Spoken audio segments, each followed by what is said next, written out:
तो book of devil की episode 04 के साथ हासिल हो। तो लास्ट एपिसोड के एंड पे हमने देखा था कि वहां पर 4 एल्डर्स या फिर 4 उसके ब्रदर्स होते हैं। जब उन्हें पता चलता है कि उसने अपने पैलेस के अंदर से सभी गार्ड्स को निकाल दिया है, सभी उसके नौकर थे उन सभी को भी निकाल दिया है। और दूसरी तरफ बटलर को भी ये बात पता चलती है कि उसने एक लड़के की डिमांड की है या फिर सिर्फ एक सर्वेंट की डिमांड की और बाकी सभी सर्वेंट्स को वहां से निकाल दिया है। तो उसी के साथ ही हेड बटलर जो होता है वहां पर अब सोच रहा होता है कि मैं किसे वहां पर भेजूं। मुझे लगा ही था कि फाइनली यहाँ पर ये दिन आएगा, क्योंकि मुझे पता है कि वो लोजंग फैमिली का सबसे बड़ा बेटा है और वही यहाँ पर नया पैट्रियार्च बनने के लायक है। लेकिन पिछले कई सालों से उसने यहाँ पर कभी भी तलवार अपने हाथ में नहीं पकड़ी, सिर्फ किताबी कीड़ा बनकर रह गया था। लेकिन अब जबकि यहाँ पर वो पिछले 10 साल से मार्शल आर्ट्स की दुनिया में कदम नहीं रखा उसने और यहाँ पर पीछे रह गया था और उसके बाकी के ब्रदर्स जो हैं वो आगे निकल चुके हैं और उन्होंने यहाँ पर अपने बहुत सारे लोगों को जानबूझकर उसके पैलेस में छोड़ा हुआ था ताकि वो उसके ऊपर नजर रख सके। लेकिन अब अचानक से उसने यहाँ पर सभी सर्वेंट्स को क्यों बर्खास्त कर दिया? क्या उसे पता चल गया कि वो सभी के सभी सर्वेंट्स उसके ऊपर नजर रख रहे थे? तो चीफ बटलर जो होता है वहां पर पास्ट की एक मेमोरी को याद करता है और कहता है कि मुझे आज भी वो दिन अच्छी तरह से याद है जब उस बच्चे ने आज से 10 साल पहले अपने हाथ में एक तलवार पकड़ी थी।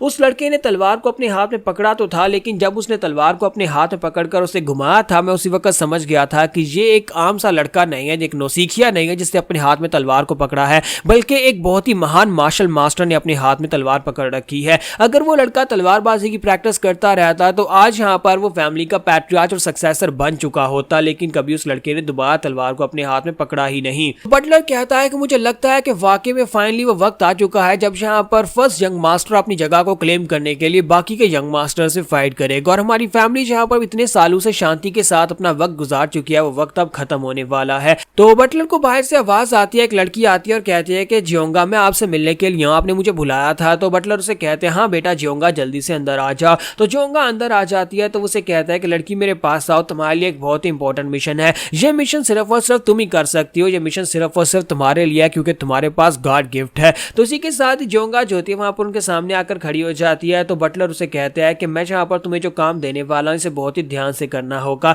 ये हमारी फैमिली के फर्स्ट यंग मास्टर के बारे में है। फर्स्ट यंग मास्टर फाइनली जहां पर पूरी तरह से तैयार हो चुके हैं और मैं चाहती हूँ कि तुम उनके ऊपर जाकर नजर रखो और देखो कि वे क्या कर रहे हैं। उनके बारे में हर एक छोटी मोटी डिटेल मेरे तक पहुंचनी चाहिए, मुझे पता होना चाहिए कि वो क्या कर रहे हैं। मैं तुम्हें यहाँ पर इस मिशन की ज्यादा डिटेल्स तो नहीं बता सकता, लेकिन तुम खुद भी इस बात का आइडिया लगा सकती हो कि बहुत ही जल्दी यहाँ पर हमारे लोजंग फैमिली के अंदर कुछ अजीब होने वाला है। सभी यंग मास्टर्स एक दूसरे के साथ भिड़ने वाले हैं और उसके लिए हमें यहाँ पर फर्स्ट यंग मास्टर के ऊपर पूरा ध्यान देना होगा। जहाँ पर जो कुछ भी होने वाला है वो सब कुछ फर्स्ट यंग मास्टर के इर्द गिर्द ही होने वाला है, इसलिए मेरे पास यहाँ पर और कोई ऑप्शन नहीं था, मुझे यहाँ पर तुम्हें ही इस्तेमाल करना पड़ेगा। तुम जाओ, अभी जाओ वोंगैक पवेलियन में, वहां पर उन्हें तुम्हारी जरूरत है। उन्हें यहाँ पर डिमांड किया फर्स्ट यंग मास्टर ने उन्हें एक सर्वेंट भेजा जा, मैं तुम्हें वहां पर भेज रहा हूँ। तो ये लड़की भी एक स्पेशल चाइल्ड होती है, इसके पास खास गोल्डन आईज होती है, इसके पास एक खास पावर होती है, ये किसी भी इंसान को उसकी सच्चाई को परख सकती है। तो बटलर उसे कहता है कि तुम्हारे पास ये खास गोल्डन आईज है और उनकी मदद से तुम यहाँ पर सिचुएशन को बहुत ही आसानी से परख पाओगी।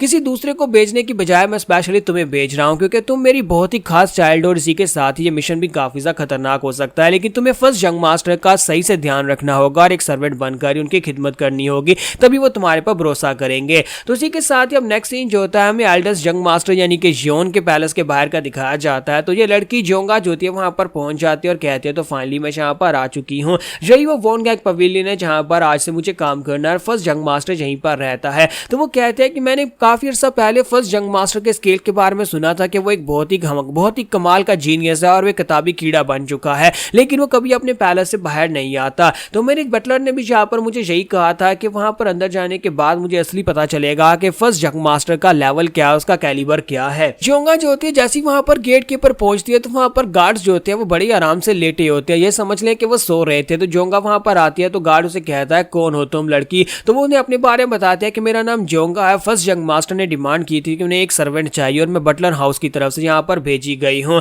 तो साथ ही वो सोच रही होती है कि यहाँ पर चल क्या रहा है, ये गार्ड्स यहाँ पर इतने आराम से सुस्तार रहे हैं, जबकि यहाँ पर फैमिली का फर्स्ट यंग मास्टर जो कि फैमिली का नया पैट्रियार्च हो सकता है उसकी रक्षा के लिए यहाँ पर 2 गार्ड्स को रखा गया, वो भी दरवाजे के ऊपर सो रहे हैं। तो वो अपनी आंखों की मदद से यहाँ पर दोनों गार्ड्स की पावर्स को महसूस करती है और कहती है लेकिन ये दोनों ही गार्ड्स एक्सट्रीम लेवल के गार्ड्स हैं, यानी काफी ज्यादा पावरफुल गार्ड्स हैं। अगर ये लोग यहाँ पर सुस्ता रहे हैं तो इसका मतलब ये नहीं है कि इन्होंने अपना गार्ड डाउन कर रखा है। अगर कोई भी यहाँ पर अटैक करने के लिए आता है तो ये लोग अभी यहाँ पर से उठकर उसको मार डालेंगे। इसका मतलब यह है कि यहाँ पर ये गार्ड्स अगर सुस्ता रहे हैं तो मुझे इस बात से ज्यादा फर्क नहीं पड़ना चाहिए। तो इसी के साथ ही हमारी जंगा जो होती है अपने पास से ऑर्डर्स वाले पेपर निकाल कर गार्ड के सामने करती है और कहती है कि सर मेरे डॉक्यूमेंट्स को चेक कर लें। तो गार्ड उसे कहता है कि नहीं, डॉक्यूमेंट्स देखने की जरूरत नहीं है। दूसरा गार्ड उसे कहता है ठीक है, इसे जाने दो। और साथ ही वहां पर उसे नींद आई होती है। उसे कहता है कि लड़की जरा ध्यान से, अंदर जाने के बाद तुम्हें बिल्कुल सीधा जाना है, चाहे कुछ भी हो जाए अपने आसपास मत देखना और भटकना तो बिल्कुल भी नहीं है। क्या तुम्हें पता है कि जहां पर हमारे पैलेस के दरवाजे तक एक फॉर्मेशन बिछाई गई है, उस फॉर्मेशन के अंदर से कोई कोई ही पास करके अंदर जा पाता है और अगर तुम बेहोश हो गए तो फिर तुम्हारी अपनी जिम्मेदारी, तुम्हारी जान भी जा सकती है। तो वो उसके लिए वहां पर दरवाजा खोल देते हैं और उसे वहां पर से अंदर भेज देते हैं, क्योंकि वहां पर सामने काफी सारे पेड़ लगे होते हैं। पैलेस तो काफी दूर होता है और वहां पर रास्ते में एक जंगल टाइप के पेड़ होते हैं और वहीं पर से उसे गुजर कर जाना है जहां पर फॉर्मेशन बिछाई गई है।